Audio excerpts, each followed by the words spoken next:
I'm just looking up in the sky. It's amazing how many aeroplanes are still here today. There's one there, look, there's one there, there. They're all airliners going who knows where.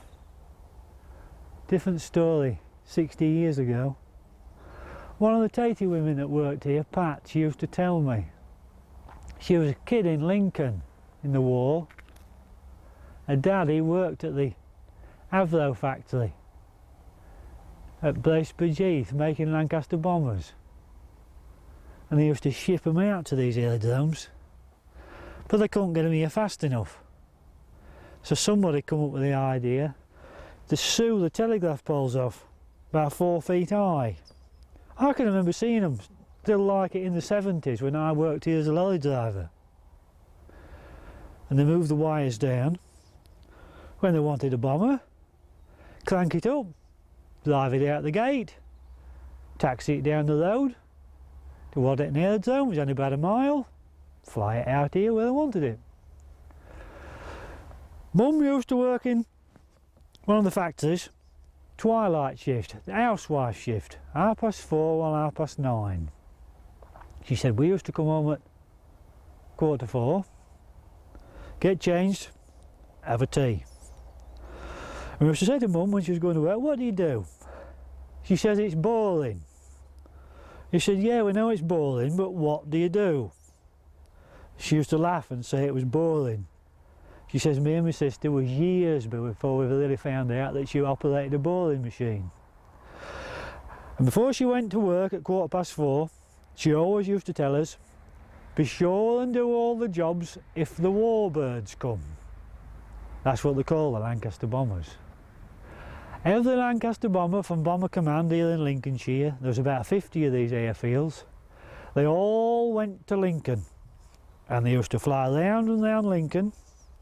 I mean, from here, it's only about 7 miles.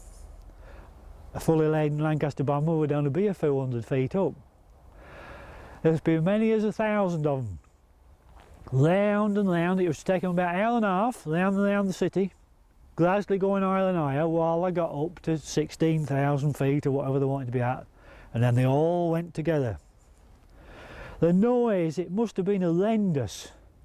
You hear the Lancaster bomber now, you hear the old grand old lady of freedom fly over. It makes a racket, but you imagine them all jammed flat out. But it was a bit of an equation for them, because the more times you went round, the more petrol you used, so the faster you climbed. But the more times you went round and the more petrol you used, the less petrol you'd got to get back home with. She said, you always knew before they came, because you could hear them revving them up. Soon as they came, she said, first thing, winter time you was all right because the curtains were drawn. You had to draw all the curtains. I'll tell you why in a minute. You went round the house, all the ornaments and things had been packed away for years because that much vibration. First thing was to get the teapot, wrap it in the tablecloth, put it under the table. Very important piece of kit, the teapot. Anything in the pantry had to be stacked on the floor. Teapots from tea time, cups, saucers, plates and things, all were washed up, left on the draining board. You didn't dry them, because if you heard the Lancasters revving up, you put them back in the kitchen sink and filled it with water. Because the vibration was that bad, I said to her about the noise, I said, were you frightened? She said, no. She said, because while they were up there, she said, you knew the Germans weren't going to come and bomb you, but she said you weren't allowed out of the house. She said all the kids, all the parents had made them a bunk under the stairs. She says they used to start the noise.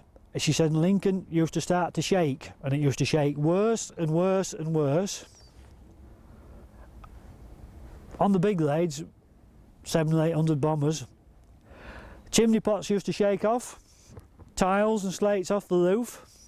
Anybody that had to walk up the street always walked up the middle, didn't walk near the houses. And the reason you drew the curtains, because the windows used to explode. All these jobs had to be done. Next morning, Lincoln City Council Corporation, they used to team of men, they used to go all round, putting windows back in, chimney pots back on. Sometimes the old chimney stack would come down. Sometimes gable end out of the house. Very rare occasions, but on the bad nights it used to shake whole houses down. Anyone that was a kid in Lincoln will be able to tell you, and if you go and look today in Lincoln Cathedral, they've got a window, stained glass window, which they did after the war. It's dedicated to the airman's window, and it's got the Lancaster bombers on it and the airmen, and the dark blue background is the sky, and there's 56,000 black dots on it. And people think, anybody that's any knowledge, they think each of those dots represents a Lancaster bomber, how they looked. But it doesn't. Each one of those dots is for the one airman that died in World War II out of Bomber Command from here.